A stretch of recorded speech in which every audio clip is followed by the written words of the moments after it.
Hey y'all, it's Kim. How are y'all today? Well, I'm doing pretty good. I am planning, well, we'll see how this goes, to put some of my books on audio as an audiobook on YouTube. Um, this room, I think, has been a mental block for me because whenever I was in school, I was constantly in here doing schoolwork. So that's why it's hard for me to come back in here, but I do have all my stuff set up. It's just coming in here and actually doing something with it. Anyway, um, I have, several books that still need to be finished. I do have one that is finished. It's called In His Wake. It's on Amazon. I couldn't get through doing the audiobook because it was a lot. I get nervous and plow through it. So, yeah, I'm trying to slow down. Um, this next book that I want to try to do the audiobook for is called Consequence. Basically, it's about a young woman. She is attacked, and then she has to make some serious decisions afterwards. I mean, it may be controversial for some people, but I'm just going to put it out there and read it, don't read it, listen to it, don't listen to it. But yeah, I mean, this is just one side of the spectrum as far as the decision she has to make. But anyway, I'm going to just stop now and get started on the other part of the book, okay? Consequence, Life After Tragedy. Trigger warning. This book may contain material that could trigger some individuals. My goal is not to resurface anyone's personal trauma. I do want to make people aware of the ravages of sexual assault and rape. There are times that more than one victim is affected. This is in no way intended to push my beliefs on anyone else. We are all entitled to our opinion, and hopefully I can influence others or potentially change minds about the subject of rape and the subsequent abortions that occur. At the very least, I hope I can get people to think and have open, respectful discussions about both. The 97% by Kay Bransford. I am part of the 97%. Different ages, different places, different times. I still remember your faces. Do you remember mine? Your hands stained red, my soul stained black. I wear a red letter V on my chest, but really I am a survivor. My power has been taken back. Your eyes shed tears only when you get caught. My eyes shed tears because you are not taught that my body is mine and mine alone. My body was once my home. You walk around free as can be. You do not remember or care about your iniquities. But karma will find you, guaranteed. This is not a cry for sympathy, but to reiterate that 3% is just that, 3.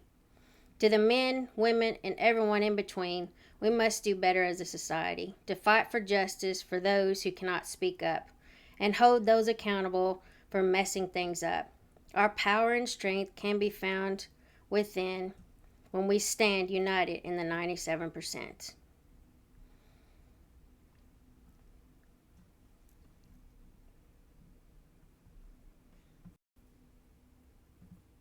Prologue.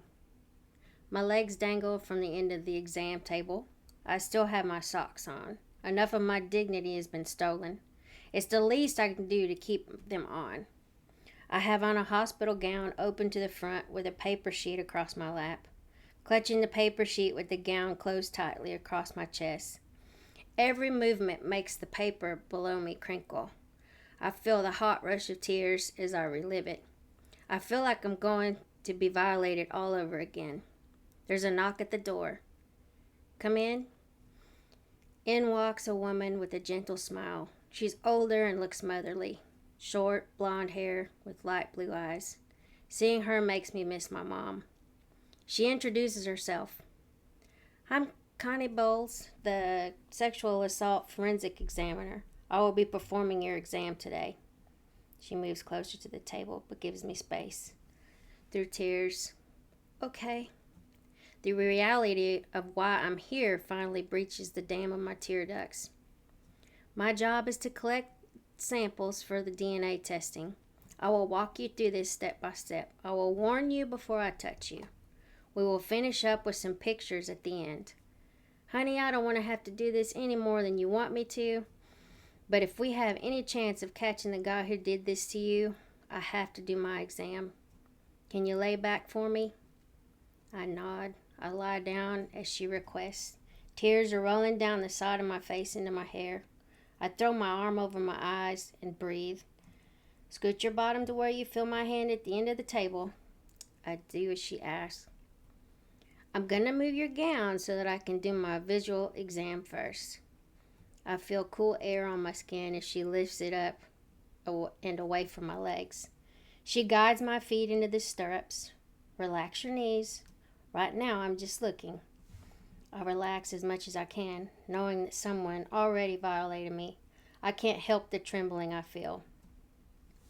I do need to touch you now. I have a gloved finger and you will feel some pressure. I'm checking your vaginal opening. I see some bleeding, tearing, and bruising. How long ago did this happen? Early this morning, someone broke into my house and attacked me while I was asleep. I'm supposed to be at work right now. I need to call my boss and let him know that I won't be there. Do you have anyone else with you today? No, ma'am. I live alone and my family's out of state. This is the first place I came after. I'm sorry, honey. I'll stay with you for as long as I can. Let me finish up here. I'll call Officer Jenkins to get your statement. Then we can sit and talk or be silent or whatever you need from me. Thank you. I haven't had a chance to call anyone yet. I don't know how I'm going to break it to my parents, especially my mom. She hates the fact that I live alone, and this will be one more thing to solidify it. Honey, there's no one to blame but the guy that did this to you. Plenty of women live alone. I do, only because my husband died last year, and my daughters are all grown and gone. But if it would make you or your parents feel any better, maybe you can take a firearm safety course. There's a gun range just outside of town. The owner, Dominic Cannon, is amazing in more ways than one. He is single, and that man is easy on the eyes, too. Connie's old enough to be my mother, so it is kind of weird to hear her talking about a man that way. I mean, I know she isn't dead. It's just strange to think a woman that age would talk like that. Then again, my parents have been together for about 30 years. I can't see her having eyes for any other man. How about when we're done here, I take you to the cafeteria, my treat. I can tell you more about the course and Dominic. She waggles her eyebrows. A man is the last thing I need right now. I know she is trying to lighten the mood. Maybe it would be good to get my mind off of what I've lost during the nightmare. A distraction, something to block out memories even for a little while. It might be a good idea to get a firearm for my own personal safety. No one should feel unsafe in their own home. I have a right to protect myself. Just a few more minutes. Relax for me. She uses a speculum to gently open me up. I wince at the intrusion. That draws me back to earlier this morning.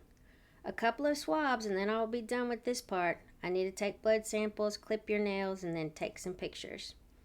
Connie's voice draws me back to the present. She collects the samples and inserts the swabs in a vial. She finally lets me sit up, clips my fingernails, and takes some photos. Connie collects my panties, they're ruined anyway, and places them in a manila envelope to send off with the other samples that she collected. About 30 minutes later, go ahead and get dressed. I will get Officer Jenkins in here to talk to you. I will be right here with you, Nina. I feel surprisingly relaxed. Connie is awesome at her job. I know she is just doing what she has to do, but I wonder how many other victims, I hate that word, especially now that I am one, she has offered to sit with or take to the cafeteria. I get dressed while Connie steps out, putting on my black capris, sans panties, t-shirt, and a blue hoodie, pulling my long hair out of the collar of both shirts. I put my shoes back on, sitting on the end of the exam table waiting for Connie to come back. Minutes later, Officer Scott Jenkins enters the room with Connie in tow. She sits in a chair near the door. Jenkins is handsome if you like that whole military or cop look. His uniform fits snugly against his muscular frame, probably wearing a bulletproof vest underneath.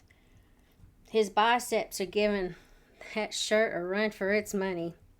Tall, dark, and broody, he has on mirrored sunglasses, maybe trying to keep people from seeing his eyes. He finally removes them, hanging them from his shirt collar. His eyes are brown, expressionless. He sports no smile. He is all business. This is serious business, so I guess that is par for the course. Nita Belton, I'm Officer Scott Jenkins with the Aurora Vista Police Department. Can you tell me what happened? I look down at my shaking hands. I'm not ready to relive it, but here's my story. I woke up and there was someone. I swallow hard and resume. Someone in bed with me, straddling my hips. I started to scream and he cut my mouth and nose with his large hand. I couldn't breathe. He threatened me that if I screamed, he was going to kill me. He asked me if I understood, and when I nodded, then he removed his hand. He told me exactly what he was going to do. His hands went to his pants. I think they were sweatpants because I don't remember hearing a zipper or anything like that. He pulled them down past his hips and butt and then pulled my panties and pajama shorts down my legs. I put up a hand and looked down. The sobs are coming. I'm trying to swallow them down. There was no adjustment period. There was no soft and gentle. It was a race for him to finish, and for me to try to come to terms with how this could be happening in the safety of my own home. It's okay. Give yourself some time. I know this is hard, and the more information you can tell me, the quicker we get this guy off the street. Tall, dark, and broody may have been a hasty assumption about Scott Jenkins. Calm, cool, collected, and add in caring might be a more accurate description of him. Connie walks over with a box of tissues, rubbing my back. Oh, honey, it's going to be okay. Maybe not today, but someday. I take a tissue and continue. He forced himself inside me amid threats and grunting. He eventually did his business and left me in my room. What else can I tell you? I finished, but the memory is right there to torment me. Searing white-hot pain combined with the weight of his frame pressing mine to the mattress have me squeezing my eyes shut and trying not to make any noise. His hot breath fans my face and hair with grunts and heavy breathing. A feeling of complete helplessness overwhelms me. What air I can take in is labored. I can feel unmistakable bruising beginning to pull under my skin. Then it happens, one last thrust, heaving chest, the weight eases and disappears altogether. No other words are exchanged, no turning back. He pulls his pants up and leaves, leaving me there to deal with what just happened, leaving me there to figure out my next step, leaving me there, half naked, cold, and alone. Scott takes a deep breath, pulling me back to the conversation at hand. He seems like he is seething about what he's hearing about this incident. He takes in another breath and releases it. Did you get a look at his face? Any tattoos? Anyone you might recognize? No. I get vascular headaches, so I keep my room really dark. I had to take something for it last night. I'm sorry, I can't give you any more information. Can you come down to the station and look at some mugshots? I doubt we have the guy in custody yet. I don't know what good that will do. I can't identify him. Maybe if I heard his voice again. I think I have enough for right now. Here's my card. If you think of anything else, give me a call. He puts the card in my hand and walks out. Nina. Once I know that he's gone, I get up, get dressed, and head straight to the hospital. I have no idea what protocol is here. but I want to preserve as much evidence as possible. I do not go to the restroom like I feel like I should. Clothes, car, hospital. As much as I want to wash him away in the memories of what just occurred, I don't. If there is any possibility of catching this guy, his DNA will be invaluable to the investigation. Aurora Vista Medical Center is a metal and glass structure jutting into the sky a few stories tall. The emergency department sign is lit up in red lettering against a white background, with arrows pointing to a set of double glass doors. The parking lot is well lit, clean, and virtually empty at this time of the morning. I park as close to the entrance as possible. Gathering my purse and a hoodie from the passenger seat, I head into the hospital. There's only one person in the waiting room. I walk to the reception desk and am greeted, sort of. The man behind the counter speaks to me, but has his eyes glued to the computer screen in front of him. He finally looks at me, and I'm so overcome that I have a hard time forming words. "How can I help you?" he asks me. I feel my throat closing. Words fail me. Even if I could speak, I would not want to tell anyone what just happened, especially a stranger, a male stranger, in a hospital. "Honey, I can't help you if you don't tell me what's going on." The man is now leaning closer to the glass partition that separates us. I clear my throat and look down for a second, and then meet his eyes again. "I was raped." I say it softly, but I know he heard me. His eyes widen. He picks up the phone and dials someone. "Hi, Connie. Sorry to bother you, but I have a young lady down here that needs your assistance." The receptionist tells the person on the phone. He listens and says, "We'll get her checked in and moved to an exam room. See you when you get here. Bye." He turns to me and says, "Come on back. You can fill out paperwork later. Connie will be here as soon as she can. She will take good care of you." He comes around to hold the door open for me. I follow him to an exam room. He knocks to make sure it's not occupied. He pulls a gown and a paper sheet out of a cabinet, laying them on the table. "Go ahead and get dressed. Put the gown on open to the front. I will send Connie in when she gets here." Turning to leave, he closes the door without another glance. The loneliness I feel is overtaking me. I now wish I had family nearby. Someone to be here with me. Someone to hold my hand. And me while I sob. Someone to tell me that I will be okay in time. Someone to pick up the broken pieces of me.